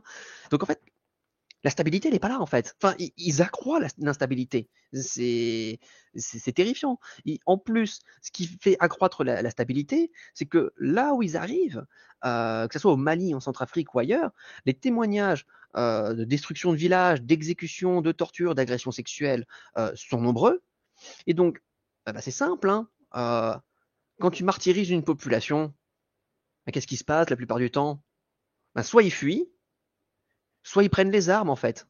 Et donc, ils vont trouver dans les groupes armés une solution pour se défendre contre ces individus qui viennent de brûler leur maison, qui viennent de tuer leurs parents devant leurs yeux, en fait. Et donc, en fait, ils génèrent du chaos, en fait. Ils ne génèrent pas de stabilité. Ceux qui pensent qu'on peut générer de la stabilité en brûlant des villages se trompent. On ne crée que des personnes qui vont avoir de la rancœur et qui, s'ils peuvent prendre les armes, prendront les armes. Donc, donc, euh, donc voilà. Donc là, c'était l'écart du Mali. Où je reviens 2 secondes, c'est qu'en plus, ils ont tenté le coup. Ils ont tenté, ensuite, ils ont envoyé des géologues russes, je ne me rappelle plus leur nom là, qui sont arrivés pour voir s'il y avait de l'or, des trucs dans le genre, parce que c'est des sous-sols qui sont quand même riches. Et ils ont commencé à tapoter à la porte en disant oui, en fait, la mine du Canada, elle nous intéresse. Une mine d'or, je crois que c'est une mine d'or qui appartient au Canada. Parce que les plus gros exploitants de mines, c'est pas les Français. Hein. Nous, on est tourné sur l'uranium au Niger, etc. Mais si on cherche les grosses entreprises minières, c'est canadien, australien. Et donc, ils ont tapé à la porte en disant oui, cette mine, elle nous intéresse. Et les Canadiens ont dit, elle n'est pas à vendre en fait. Enfin, on a des contrats. Mais le problème, c'est qu'ils ont peur, parce que c'est ce qui s'est passé en Centrafrique. En Centrafrique, ils sont arrivés, ils ont dit oui, en fait, cette mine nous intéresse. Et je crois, j'ai un doute sur la nationalité de l'entreprise qui gérait la mine, qui était l'une ou la plus grosse mine d'or du coin. Et les mecs, ils disent, mais attendez, on a injecté des dizaines et des dizaines de millions de dollars dans le projet, c'est à nous ce projet, on a signé des contrats. Et le président centrafricain qui a dit, ah non, ça change. Et Wagner a récupéré le truc. C'est beau la démocratie, hein. Donc voilà, en fait, c'est vraiment de la prédation pure. Et donc c'est pour ça que les entreprises, elles disent, enfin, on veut pas. Et même les Chinois n'aiment pas trop ça, dans le sens où par exemple, les Chinois, ils ont des mines et du pétrole au Niger. Et quand le putsch au Niger est arrivé, qu'est-ce qu'ils ont dit? Ils ont dit, nous, on n'aime pas l'instabilité, là, hein. On arrête, on met en stand-by la production. Donc quand ils voient ensuite derrière du Wagner ou des discours pro-russes qui disent, allez, on va tout taper, voilà, c'est la mine de Nadasima, j'arrive jamais à la prononcer. Ndasima. Ndasima, exactement. En plus, quand ils sont arrivés sur la mine de Ndasima, il y avait des villages, ils ont cramé les villages autour, hein. C'était assez direct, hein. C'est vraiment à la russe, hein, à la Wagner, pour faire simple. Donc voilà, et qui plus est, voilà, c'est ça, canadienne, c'est ça. Carillon en patate, incroyable. Et qui plus est, Connais bien son dans sujet. cette zone-là, voilà, il connaît, on voit que c'est quelqu'un sur le sujet. Qui plus est, quand ils sont arrivés dans, enfin là, ils contrôlent cette mine là, Ndasima, et c'était il y a quelques mois. Je crois qu'il y a eu 6 travailleurs chinois qui sont morts. Ok. Donc là, le pouvoir en place et Wagner ont dit c'est les rebelles, c'est pas nous. Et les rebelles ont dit ah non, c'est pas nous, hein, c'est Wagner. Sauf qu'en fait, ça laisse le doute, parce que connaissant les techniques de ces groupes-là ultra-violents, tu sais jamais quel dérapage ils peuvent avoir, en fait. Donc voilà. Donc en plus, ils n'arrivent même pas à si c'est pas eux, c'est-à-dire qu'ils n'arrivent même pas à bien sécuriser. Ils n'arrivent pas à bien sécuriser la mine. On voit ça. Donc voilà. Je pense que on peut parler un petit peu. Qu'est-ce que je pourrais dire parce que là on a bien Ouais, parlé, peut-être bien. peut-être enchaîner sur la désinformation qui est mise en place par les médias russes, Oui. hein, fournisseurs Alors panafricains et russes, ou peut-être du Kremlin. alors ça on peut faire. Je pense que là ça sera la dernière partie parce que je vois le temps C'est ça. qui passe. Je Ouais. essaye de retrouver mes petites notes. Bon, c'est bon. Après, je connais. En gros, ce qui se passe dans la désinformation russe, c'est très simple. On a la fermatrole de Prigojine, qui était très bien connue, qui avait tenté de faire des tentatives de comment dirais-je, de désinformation, en tout cas pousser un peu dans. Comment dirais-je j'ai mangé mon sujet. Voilà, et en gros, ils créaient des sites miroirs, plein de pages, qui démultipliaient dans tous les sens pour faire de l'information. Ça a eu lieu pendant la campagne avec Donald Trump contre, c'était Hillary, hein, si je ne me trompe pas. Ça a été pointé du doigt par les Américains. Et en fait, quand on zoome sur un pays, par exemple, comme le Burkina Faso, quelque temps avant le putsch, ou l'année avant le putsch, et ben c'est simple. On retrouve à peu près une vingtaine, cinquantaine de pages Facebook qui apparaissent, qui toutes ont quasiment le même nom, Burkina Média, Burkina Liberté, ou je sais pas quoi là, et toutes elles font quasiment le même copier-coller d'informations. Et en plus, ce qu'ils font, c'est qu'ils font achat, sponsor, publication. Comme ça booste la, la visibilité. Ça booste la visibilité des messages et ils vont inonder encore et encore les flux de messages. Donc là, on va avoir réseaux sociaux avec des pages miroirs. On va avoir aussi des sortes de pseudo-sites d'information quand tu regardes. En fait, c'est du copier-coller de différents médias, plutôt russes. On va avoir l'autre technique au-delà de la prise de contrôle, enfin de l'inondation de désinformation par ces pages miroirs. On va avoir des médias, par exemple, il y avait c'est Média Afrique ou Afrique Média, je confonds toujours dans quel sens c'est mis. C'était un journal assez important qui, lui, est un régional non pas local au sein d'un pays, mais vraiment sur plusieurs pays. Et comment dirais-je le média était en difficulté financière. Et bien, qu'est-ce qui se passe? Les Russes arrivent, financent le média. Donc au pire, on peut se dire, bah, nous les Français, si on arrive et qu'on finance un média, c'est un peu la même. Sauf qu'en fait, après, quand on regarde, bah, c'est du copier-coller progressif. En fait, à partir du moment où il y a eu le financement russe, la ligne éditoriale a quand même plutôt est devenue très agressive contre l'Occident, contre la France. Et ensuite, après, l'alliance est complètement terminée parce que désormais, ils ont un partenariat avec Russia Today. Donc en fait, ils redeviennent ensuite encore un autre flux d'informations. Et donc là, on a, si on résume, les réseaux sociaux, les médias, qui vont aussi, certains médias sont, comment dirais-je, financés par une holding, je crois que c'est Lowboy Invest, quelque chose dans le genre, je mange le nom là sur le coup, qui est une holding de Wagner localisée en Centrafrique, et on sait qu'ils payent des personnes qui sont dans certains médias pour refourguer encore l'information. Et donc voilà, je rétropédale vite fait sur les médias, c'est que on va avoir ce qu'on a parlé un petit peu, les influenceurs panafricains qui sont aussi payés, enfin payés pas exclusivement, mais qui reçoivent du financement russe ou du financement de Wagner, qui vont avoir un discours contre l'Europe ou contre l'Occident. Après, eux, ils avaient déjà un discours contre, mais sauf que là, ça rajoute une couche en fait pour la chose. Et ensuite, on va avoir encore deux autres manières de déstabiliser en termes d'information. C'est que dans des petits pays où on va dire l'accès à l'information est compliqué, eh bien, on va avoir des petites radios qui vont se monter, des petites radios locales. Je crois que c'est en Centrafrique, si je ne me trompe pas, il y a des petites radios locales qui en fait sont des radios locales qui sont juste des porte-voix du discours russe encore. Donc là, voilà, comme ça, on atteint l'échelon local quand c'est par radio qu'on communique. On va avoir l'échelon d'un pays avec Ah, les on ne réseaux voit plus sociaux. Ça. là. On voit Ah, plus. T'as bougé la caméra. ah, elle est tombée. Ouais. Voilà, elle est C'est mieux. tombée. Voilà, ce n'est pas mon chat qui a fait ça, c'est moi, tout seul. Je bouge trop en fait là. Donc voilà, on va voir les médias, et ensuite après, le mieux du mieux, c'est l'ingérence dans les élections.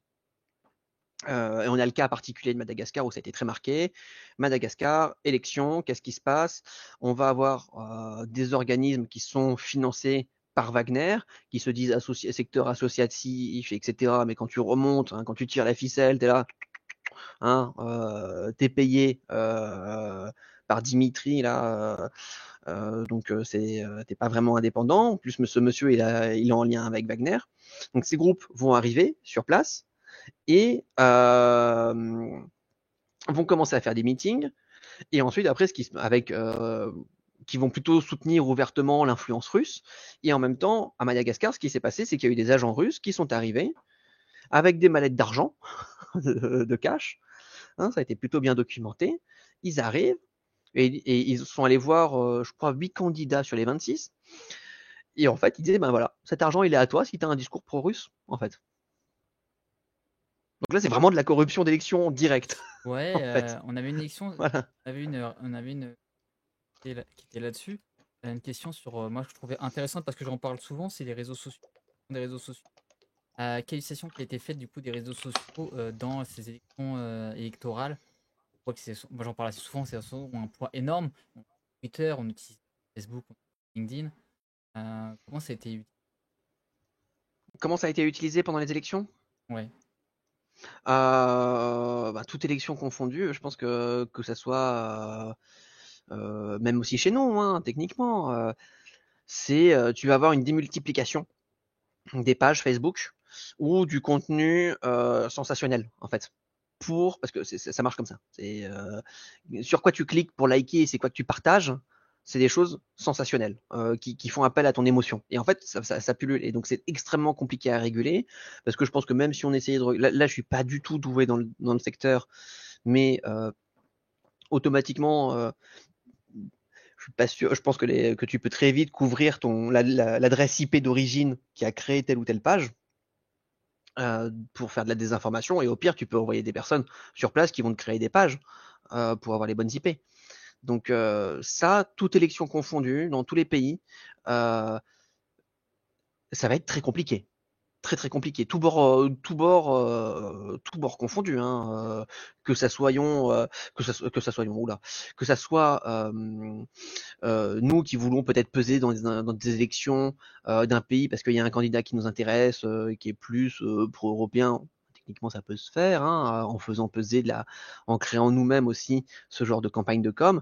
Et inversement, en période électorale, on va avoir des trucs qui vont arriver et qui vont faire la promotion d'un candidat qui va être en faveur du pays. Et je pense que ça va être quasi. Enfin, je suis pas assez expert pour dire que c'est régulable. Là, je pense que c'est plutôt à chacun dans les périodes électorales, être encore plus attentif, et que quand il y a une information qui tombe, On cherche si cette information, elle apparaît dans d'autres médias de référence dans lesquels on a confiance. Ouais, il y avait, du coup, avant de passer aux questions de fin d'échange, parce que le temps passe et qu'on Oui. sinon je me connais, on va finir à minuit. Il faut qu'on Oui. avance un petit peu.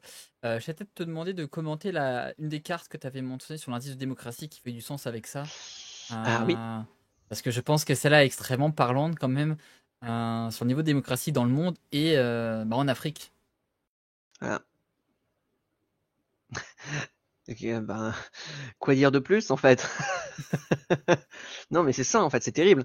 Alors on peut dire oui, c'est un indice anglais, parce que c'est Index Intelligence, je sais plus quoi là, le nom, le bureau qui fait ça. Donc oui, on peut dire que c'est des valeurs occidentales pour définir la démocratie, mais les indicateurs sont assez nombreux. C'est la transparence, la corruption, le taux d'implication dans la société civile au niveau des votes, etc. La liberté d'expression, tout ça, tout ça.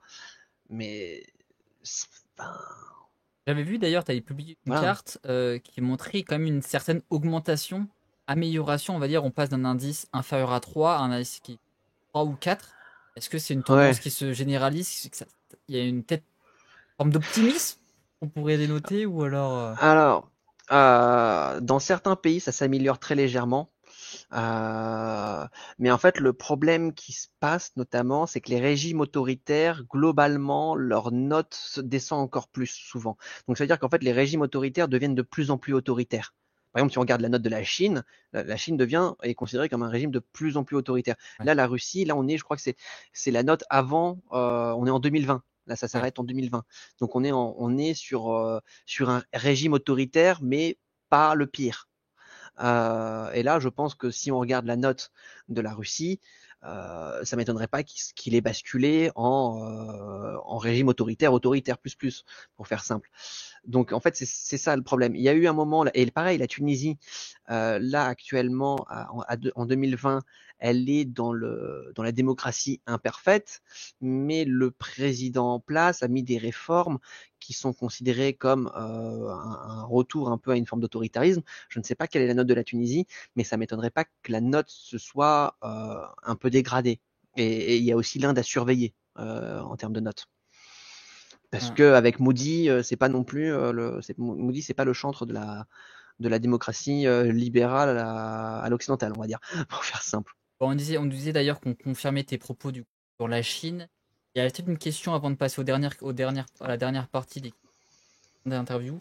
On disait que du coup les réseaux sociaux deviennent une arme, une arme pour la corruption. Il me semble qu'il y a d'ailleurs eu des créations de faux comptes pour Twitter, pour la globalisation de la Russie vis-à-vis de la guerre en Ukraine. C'est vrai, est-ce qu'il y a la même chose du coup pour l'Afrique? Oui, complètement.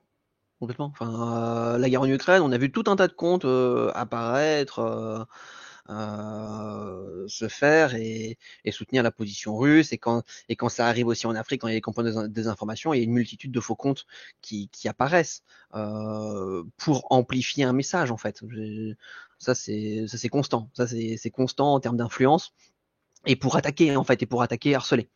Et en fait, l'objectif, c'est de répéter des messages bêtes en boucle, hein, continuellement, pour que ça imprime et constamment en fait remettre en doute. Ou par exemple, je vais donner un exemple un peu bidon, moi je trouve, mais que je vois régulièrement, c'est oui, les Russes, ce qu'ils font en Ukraine, c'est pas pire que ce que l'Amérique a fait en Afghanistan. Et et t'es là, mais je te parle pas de l'Afghanistan, c'est pas bien ce qui s'est passé, mais ça légitime pas ce qui se passe, par exemple. C'est, et que des trucs comme ça, en fait. Donc c'est fabuleux, en fait. Enfin, fabuleux dans le sens où moi, j'en rigole hein, quand je les vois débouler, et que ça soit sur Twitter, sur Facebook, mais aussi sur LinkedIn, hein, normalement des réseaux à peu près professionnels. Là aussi, on a des bons, on a du bon bot aussi qui apparaît. Ok, et ben merci à toi. En tout cas, bah, je remercie Jean. On va aussi offrir mon petit modérateur qui était là présent aujourd'hui pour modérer le chat. Donc merci à toi. Je rappelle Merci. vous pouvez aller suivre du coup notre ami Yann Paris du coup de Carte du Monde sur Twitter, son travail qui était de grande qualité sur ça si vous avez été intéressé par les sujets qu'on a abordés ce soir. Il me dit même Carion Patate pour conclure cet échange, qui nous dit qu'un de mes collègues est né en Chine et en France depuis 20 ans est choqué par l'état actuel du contrôle que l'on vit ici, alors qu'elle connaissait déjà l'état de la Chine de l'époque, mais les technologies ont servi le contrôle de la population à un niveau qu'elle n'avait jamais connu. qui est assez fou quand on y pense, quoi. Ça, c'est En fait, fou. j'ai pas bien compris. Son collègue est né en Ah, Chine et là, il travaille en en France, France et et, le il guide de trouve qu'il y a l'État un très haut, contrôle ici, le en taux de France. contrôle ici, en France. D'accord, Voilà. ok. Donc ça, c'est fou. Oui. Donc quand on voit sur le diagramme, la France est partiellement démocratie imparfaite. Oui. Alors, en fait, la France, c'est assez. Ah non, c'est pas ça. Ah, c'est l'inverse, C'est peut-être. l'inverse, peut-être.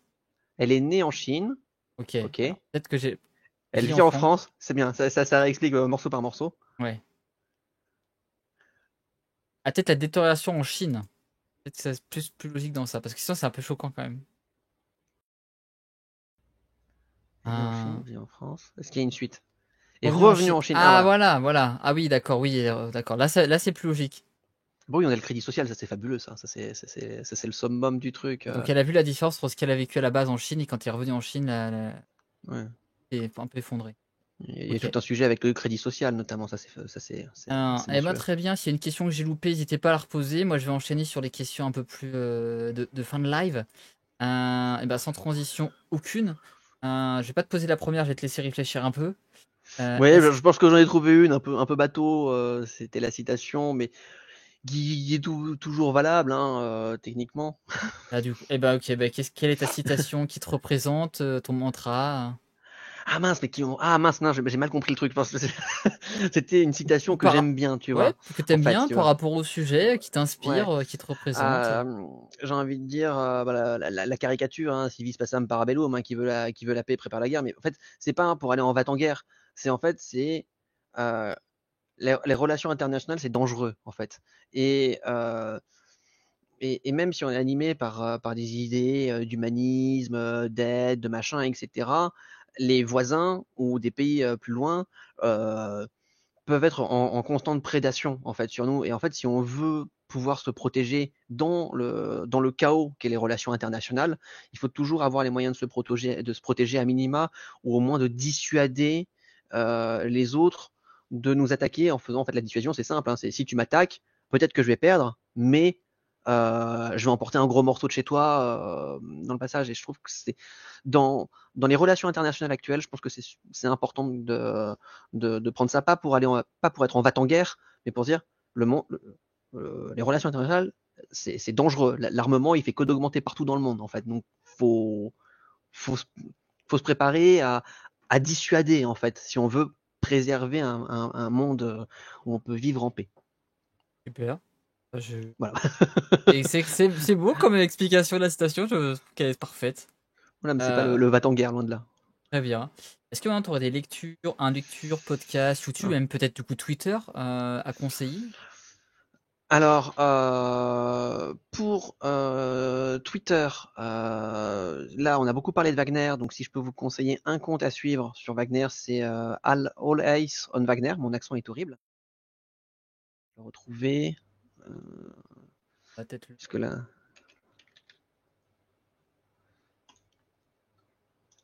le lien tout à attends, je te l'envoie. Hop, voilà, je te l'ai envoyé sur Discord. sur Discord. Voilà. Discord, alors. Parce que je ne sais pas si je peux envoyer le message ici, en fait, Ah si, j'ai un tu doute. peux, tu peux, tu peux. Ah, si, ok, Il y a, pardon. il y a- Vraiment, vraiment l'absence d'habitude, ah, compris, hein, il y a compris. un Ah chat, non. t'inquiète pas. Ok, Euh, voilà, ah bah non. mais Ah c'est non, il bon. faut que Non, mince, mais c'est bon, j'ai pas créé je l'ai, donc je le mets dans le chat. Ok, tu vois, j'utilise tellement pas Twitch que je n'ai pas de compte. Voilà, c'est lui. C'est vraiment les spécialistes pour follow Wagner partout dans le monde. C'est Ouais. des choses, enfin, il les traque sur le sujet. Après, plus globalement, moi, ce sera plutôt des auteurs parce Ouais. que j'aime bien lire pour me changer la tête, Ah, c'est bien ça. l'esprit. Une J'ai belle Isaac œuvre, Asimov. voilà, à nous partager. Voilà, il y a Isaac Asimov, hein, l'un des papas de la SF actuelle. Et ce que j'aime bien, c'est que lui, il pense. Ce que j'aime bien dans la SF, c'est on met l'humanité dans une période de temps plus ou moins éloignée et on essaye de penser comment va être l'humain à ce moment-là avec différents problèmes. Et Isaac Asimov, c'est exactement ce qu'il fait parce que dans ses ouvrages fondations, en fait, on va suivre le développement d'une société qui va traverser, je sais plus, c'est plusieurs siècles ou plusieurs millénaires, Terminaire, ouais. qui va passer voilà, c'est ça, qui va passer d'un modèle de société scientifique à un modèle de société marchande, puis ensuite une théocratie, puis je crois à la fin c'est quasi un système impérial, en tout cas un peu militariste, un peu vénère pour le dire simplement. Et donc ça, je trouve ça super intéressant parce que c'est penser la société différemment et penser le comportement des hommes face à tout ça. Et j'en ai un deuxième, mais ça c'est un peu, c'est pas pour le personnage parce que le personnage est plus que critiquable. C'est H.P. Lovecraft.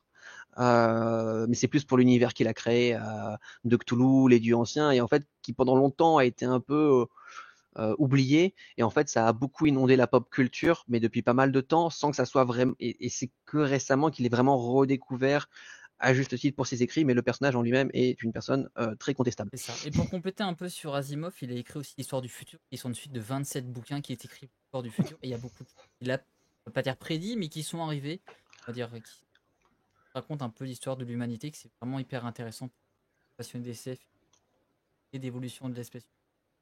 Vraiment cool. Les cycles fondations s'inscrivent là-dedans. D'accord, mais Euh, tout doit tourner un petit peu au niveau de la même chose, j'imagine, parce que en fait, le cycle des robots aussi est inscrit dans oui, bah, Fondation, en fait, c'est ça. En techniquement. fait, il a toute sa littérature est inscrite dans un même cycle. En fait, il y a une chronologie Hmm, littéraire de ses livres, c'est non ça. pas la Ok. chronologie de parution. Oui, c'est ça. Tous se suivent. En fait, il y a un lien entre tous les bouquins qu'il a écrits, ce qui est assez fascinant, l'histoire de l'univers. Ok, est-ce que tu as un petit conseil à donner?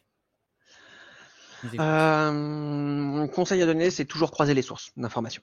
Toujours croiser les sources d'informations.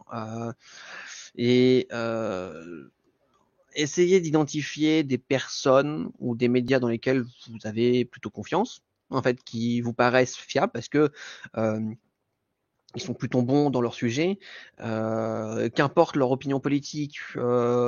Des fois, le Figaro va faire des très bons articles, des fois, Mediapart va faire des très bons articles, des fois, Le Monde va faire de très bons articles. Et même si on n'est pas en adéquation idéologique, ils peuvent, sur certains sujets, être très bons. Identifier les bons et croiser une information. Quand vous voyez une information qui est un peu choc, un peu sensationnelle, notamment, euh, regardez si cette information, vous la retrouvez ailleurs dans des médias où, qui sont de qualité en fait, qui émettent une information qui est plutôt bien informée. Après, selon les médias, selon les sujets, euh, on va choisir des médias particuliers. Je vais pas vous mettre Géonature pour me parler géopolitique, enfin Sciences et Nature pour parler géopolitique. Ils vont peut-être en parler un petit peu, mais il y en a qui vont être plus ou moins spécialisés dans certains domaines. Il faut retrouver les spécialisés du domaine et toujours croiser l'information. C'est ultra important. Je trouve les sources, hein, de toute façon, hein, quand tu fais de la recherche et que tu veux avoir l'information la plus qualité possible, croiser des sources, avoir des sources de plusieurs supports médias différents.